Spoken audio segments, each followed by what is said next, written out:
Yes మనతో పాటుగా కిషన్ రెడ్డి గారు ఉన్నారు. కిషన్ రెడ్డి గారు 500 రూపాయల బోనస్ అనేది సన్నవర్లకు మాత్రమే ఇస్తామని కేబినెట్ అయితే తీర్మానం చేయడం జరిగింది. దాని విషయంలో బీజేపీ పార్టీ ఎలాంటి కార్యాచరణ రూపొందించబోతుంది? ఇది పూర్తిగా రైతులకు వెన్నుపోటు పొడవడమే. గతంలో రైతులకు సంబంధించి 6 గ్యారెంటీలు ఒక గ్యారెంటీ రైతులకు ఇచ్చారు. అందులో 4-5 అంశాలు చెప్పారు. ఒకటి 2 లక్షలు రుణమాఫీ చేస్తాము డిసెంబర్ 9 లోపలని చెప్పారు. రెండోది ఎకరానికి 15,000 రూపాయల రైతు బంధు ప్రత్యామ్నాయం ఇస్తాము. అదే కాకుండా కౌలు రైతులకు 15,000 ఇస్తాము, రైతు కూలీలకు 12,000 ఇస్తాము. అంతేకాకుండా ఈ యొక్క క్వింటాల్ ధాన్యానికి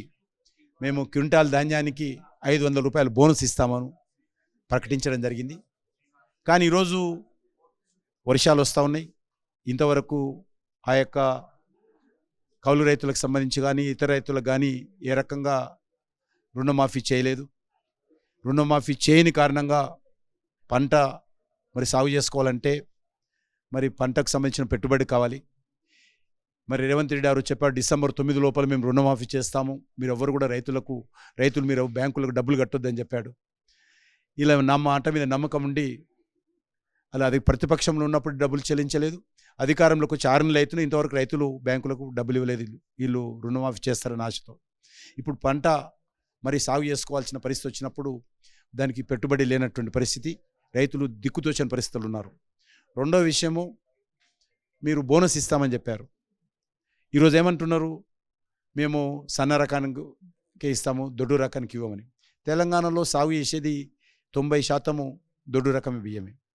ఈరోజు రాష్ట్ర ప్రభుత్వం ఎందుకు ఈరోజు మెలికబెట్టిందో ఎవరికి అర్థం కావడం లేదు. నేను కేంద్ర ప్రభుత్వం తరఫున చాలా స్పష్టంగా ఇవ్వగలను, చివరి గింజ వరకు కూడా అది దొడ్డు రకమైన సన్న రకమైన ఎంఎస్పి ప్రకారము కొనుగోలు చేయండి. కేంద్ర ప్రభుత్వం ప్రతి న్యాయ పైసా రాష్ట్ర ప్రభుత్వానికి ఇస్తుంది. ₹1 కూడా రాష్ట్ర ప్రభుత్వం మీద భారం పడకుండా మేము కొనుగోలు చేస్తాము. దొడ్డు రకమైన సన్న రకమైన రాష్ట్ర ప్రభుత్వానికి వచ్చిన బాధ కానీ నొప్పి కానీ ఇబ్బంది కానీ ఏమి లేదు. మీరు ఇవ్వాల్సినటువంటి బోనస్ ఇవ్వండి, మీరు ఇచ్చినటువంటి హామీ ప్రకారం కోరుతా ఉన్నాం. అది సన్న రకమైన ఇవ్వండి, దొన్న రకమైనండి, మీరు ఇవ్వండి. మీకు అంత ప్రేమ ఉంటే మీరు సన్న రకానికి ₹1000 ఇచ్చుకోండి, ఇచ్చినటువంటి హామీ ప్రకారము దొడ్డు రకానికి 500 ఇవ్వండి అని కూడా కోరుతా ఉన్నాను. సోనియా గాంధీని జూన్ 2వ తారీఖు తెలంగాణ ఆవిర్భావ దినోత్సవం రోజున తెలంగాణకు ముఖ్య అతిథిగా పిలవబోతున్నామని కేబినెట్ అయితే నిర్ణయం తీసుకుంది. దీని విషయంలో ఏమైనా కామెంట్ చేయదలుచుకున్నాను? నేను ఏ రకంగా ఏ ప్రాతిపదికం పిలుస్తారో చెప్పాలి. అది ప్రభుత్వ కార్యక్రమం. ఆమె పార్టీ నాయకురాలని ప్రభుత్వ కార్యక్రమంలో ముఖ్య అతిథి ఏ రకంగా పిలుస్తారు? నెంబర్ 1. ఏ ప్రోటోకాల్ ఆధారంగా పిలుస్తున్నారు? నెంబర్ 1. నెంబర్ 2, నిజంగా ఆమెను పిలిచి మీరు సన్మానం చేయాలంటే పిలుచుకోండి. 1500 మంది తెలంగాణ బిడ్డల ఆత్మహత్యకు కారణం సోనియా గాంధీ. ఆమెను పిలిచి గాంధీ భవన్లో సన్మానం చేయండి, మాకేం అభ్యంతరం లేదు. 1500 మంది చంపినటువంటి రక్తపు చేతులు సోనియా గాంధీవి.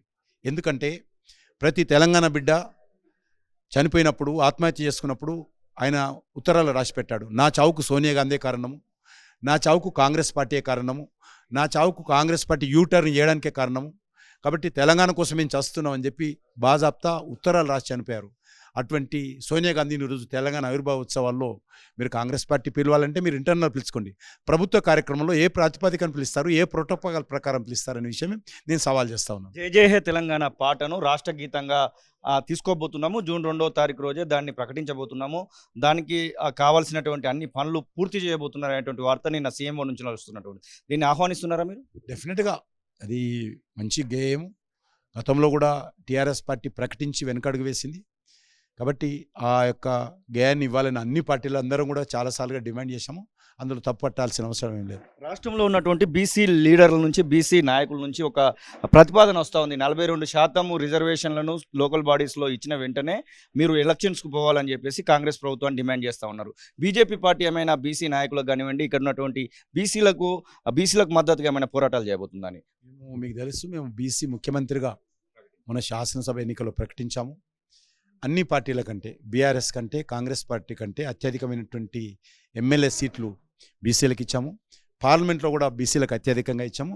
భవిష్యత్తులో కూడా మేము లోకల్ బాడీ ఎన్నికల్లో అత్యధికమైనటువంటి సీట్లు బీసీలకు ఇస్తాము. సో ఈ యొక్క 13వ తారీఖు వరకు అంటే ఎంపీ ఎలక్షన్స్లో మీరు ప్రచారంలో బిజీ ఉన్నారు.